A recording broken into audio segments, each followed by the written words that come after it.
Hello everyone, आज हम पढ़ेंगे इंग्लिश एनसीईआरटी क्लास सेकेंड का chapter Curly Locks and the three bears.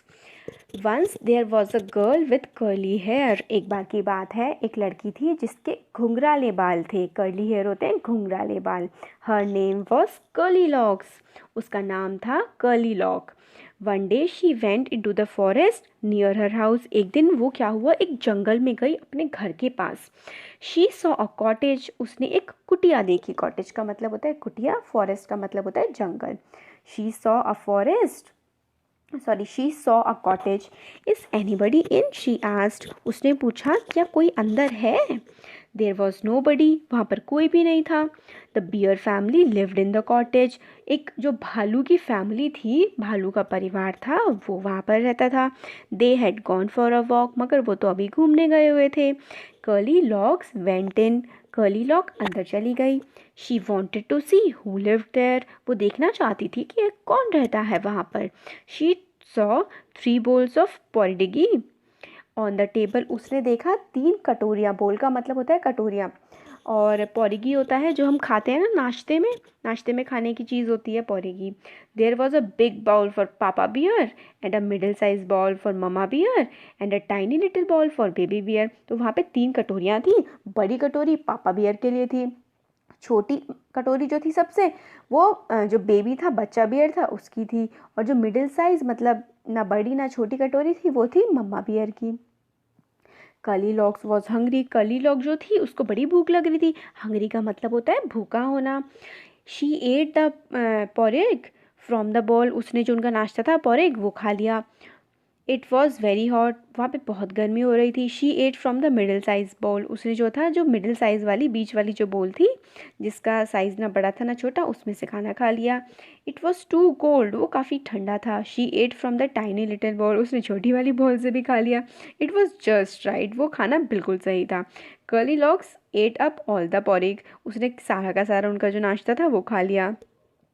Then she went to the bedroom. फिर वो उनके सोने वाले कमरे में गई। There was a big bed for the papa bear, a middle bed for the mamma bear and the tiny bed for the baby bear. फिर वहाँ पे उसने देखा बड़ा बेड जो था वो पापा बियर का था। उससे बड़े से थोड़ा सा छोटा बेड था मम्मा बियर का, और सबसे छोटा बेड था जो वो बेबी बियर का था, मतलब बच्चे बियर का था। The big bed was very hard. The middle bed was too soft but the tiny bed was just right. जो सबसे बड़ा बेड था वो काफ़ी ज़्यादा सख्त था, मज़ा नहीं आ रहा था उस पर। Middle bed was too soft. Middle वाला जो बेड था वो बहुत ही ज़्यादा सॉफ्ट था। मगर जो बीच वाला सबसे छोटा बेड था वो बिल्कुल सही था। Curly locks felt asleep in the tiny little bed. तो कर्ली लॉक जो थी वो सबसे छोटे वाले बेड पे सो गई। Beer family came back. Beer family जो थी वो वापस आई।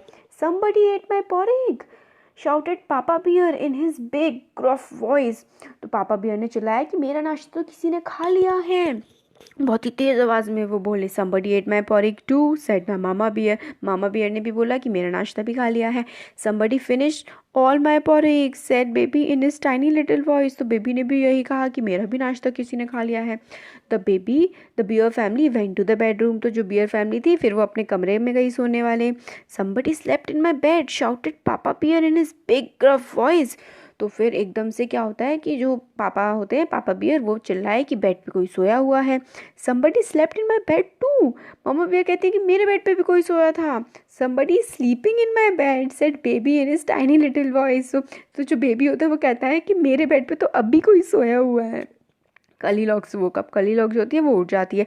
She saw 3 bears. वो 3 जो भालू होते हैं उनको देख लेती है। She jump down and ran out of the cottage as fast as she could. और फिर वो उस पे से बेड पे से उतरती है और जो उनकी कुटिया होती है उस पे से बहुत ही तेज़ भाग जाती है, जितनी तेज़ की वो भाग सकती है।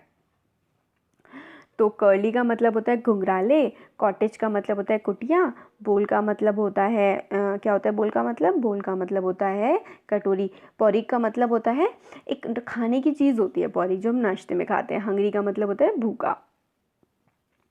अब हम लोग देख लेते हैं, ये हम लोग सेंटेंस इन वर्ड्स का यूज़ करके सेंटेंस बना सकते हैं। My sister's hair is soft and curly. मेरी जो बहन है उसके जो बाल हैं वो सॉफ्ट हैं और घुंघराले हैं। कोमल, सॉफ्ट का मतलब होता है बहुत ही कोमल से। व्हेन आई एम हंग्री, जब मैं भूखा होता हूँ तो मैं बहुत सारा खाना खाता हूँ। Who lived in cottage in the forest? So the answer is the bear Baby bear, mama bear, papa bear lived in the cottage in the forest. Bear family lived in the cottage. Why did Curlylog see? What did Curlylog see on the table? So the Curlylog saw breakfast of porgy on the table. Why did she ate up all the porgy from baby bear's ball? Uh, Curlylogs ate all the porgy from baby bear's ball because it was all fine, not too hot, not too cold to eat. Whose bed did Curlylog sleep in and why? Curlylog slept on baby bear's bed because it was fine, not too hard and not too soft. फिर ये तो normal questions होते हैं, important वाले हमने कर लिए हैं. और फिर बेबी बियर की फैमिली के बारे में बताया गया है. बिग पिक्चर में पापा बियर हैं, सेकंड में मम्मा और थर्ड में बेबी बियर है.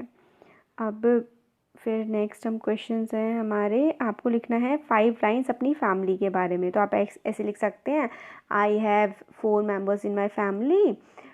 My mother, her name is जो भी नाम है. My father, his name is mister this. I have a brother who is 3 years older than me. ऐसे करके आप लिख सकते हैं अपनी फैमिली के बारे में. फिर अब हो गया हमारा chapter almost complete. So thank you so much. कैसा लगा आपको कमेंट सेक्शन में कमेंट करके बता सकते हैं. अच्छा लगा तो लाइक करिए और हमारे चैनल को सब्सक्राइब करिए. Thank you so much.